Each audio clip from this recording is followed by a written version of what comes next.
ഏശയ്യ 7-ാം അധ്യായം. ഇമ്മാനുവേൽ പ്രവചനം.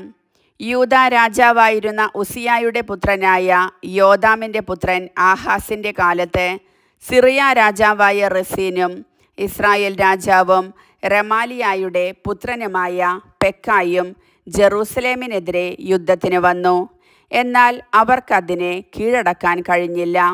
സിറിയ എഫ്രായിമിനോട് സഖ്യം ചെയ്തിരിക്കുന്നു എന്ന് ദാവീദ് ഭവനം അറിഞ്ഞപ്പോൾ കൊടുങ്കാറ്റിൽ വനത്തിലെ വൃക്ഷങ്ങൾ ഇളകുന്നത് പോലെ അവൻ്റെയും ജനത്തിൻ്റെയും ഹൃദയം വിറച്ചു. കർത്താവ് ഏശയ്യായോട് അരുളി ചെയ്തു, നീ പുത്രനായ ഷെയാർ യാഷുബുമൊത്ത് ചെന്ന് അലക്കുകാരൻ്റെ വയലിലേക്കുള്ള രാജവീതിയുടെ അരികെയുള്ള മേൽക്കളത്തിലെ നീർച്ചാലിൻ്റെ അറ്റത്ത് വച്ച് ആഹാസിനെ കണ്ട് ഇപ്രകാരം പറയുക: ശ്രദ്ധിക്കുക, സമാധാനമായിരിക്കുക, ഭയപ്പെടേണ്ട. പുകഞ്ഞുകൊണ്ടിരിക്കുന്ന ഈ 2 തീക്കൊള്ളി നിമിത്തം റെസീൻ്റെയും സിറിയായുടെയും റെമാലിയായുടെ പുത്രൻ്റെയും ഉഗ്രകോപം നിമിത്തം നീ ഭയപ്പെടരുത്. നമുക്ക് യൂദായ്ക്കെതിരെ ചെന്ന് അതിനെ ഭയപ്പെടുത്തുകയും കീഴടക്കി തബേലിൻ്റെ പുത്രനെ അതിൻ്റെ രാജാവായി വാഴിക്കുകയും ചെയ്യാമെന്ന് പറഞ്ഞുകൊണ്ട് സിറിയായും എഫ്രായിമും റെമാലിയായുടെ പുത്രനും നിനക്കെതിരെ ഗൂഢാലോചന നടത്തി.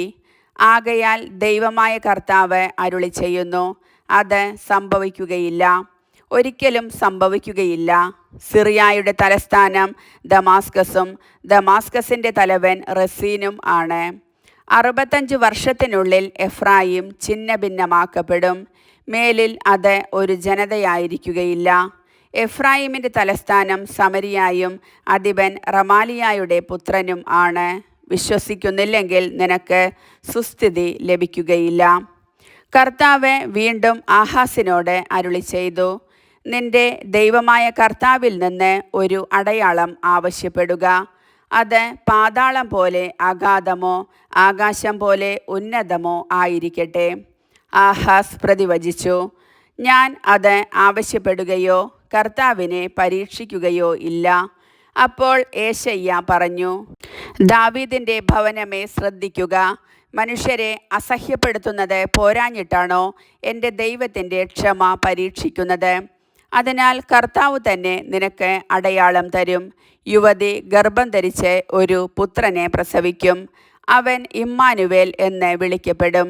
തിന്മ ത്യജിക്കാനും നന്മ സ്വീകരിക്കാനും പ്രായമാകുമ്പോൾ ബാലൻ തൈരും തേനും ഭക്ഷിക്കും.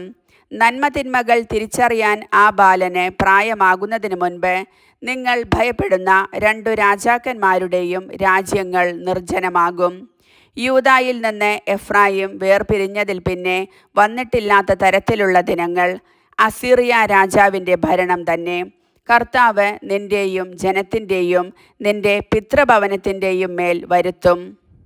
അന്ന് ഈജിപ്തിലെ നദികളുടെ ഉത്ഭവസ്ഥാനത്തുള്ള ഈച്ചകളെയും അസീറിയ രാജ്യത്തെ തേനീച്ചകളെയും കർത്താവ് വിളിച്ചു വരുത്തും.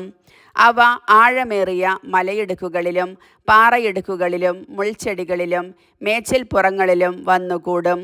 അന്ന് കർത്താവ് നദിയുടെ അക്കരെ നിന്ന് കടം വാങ്ങിയ ക്ഷൗരക്കത്തി കൊണ്ട് അസീറിയ രാജാവിനെ കൊണ്ടു തന്നെ തലയും കാലിലെ രോമവും താടിയും ക്ഷൗരം ചെയ്യും. ആ നാളിൽ ഒരുവൻ ഒരു പശുക്കിടാവിനെയും 2 ആടുകളെയും വളർത്തും. അവ സമൃദ്ധമായി പാൽ നൽകുന്നത് കൊണ്ട് അവൻ തൈര് ഭക്ഷിക്കും. ആ ദേശത്ത് അവശേഷിക്കുന്നവരും തൈരും തേനും ഭക്ഷിക്കും. ആ ദിനത്തിൽ 1000 ഷെക്കൽ വെള്ളി വില വരുന്ന 1000 മുന്തിരിച്ചെടികൾ വളർന്നിരുന്ന സ്ഥലങ്ങളിൽ മുൾച്ചെടികളും മുള്ളുകളും വളരും. ദേശം മുഴുവൻ മുൾച്ചെടികൾ നിറഞ്ഞിരിക്കുന്നതിനാൽ അമ്പും വില്ലുമായിട്ടേ ആളുകൾ അവിടെ പ്രവേശിക്കുകയുള്ളൂ. തൂമ്പ കൊണ്ട് കിളച്ചിളക്കപ്പെട്ടിരുന്ന ആ കുന്നുകളിൽ ഇന്ന് മുള്ളും മുൾച്ചെടിയും നിറഞ്ഞിരിക്കുന്നതിനാൽ നീ അവിടെ പ്രവേശിക്കുകയില്ല. അത് കന്നുകാലികളെ അഴിച്ചുവിടാനും ആടുകൾക്ക് മേയാനും ഉള്ള സ്ഥലമാകും. കർത്താവിൻ്റെ വചനം.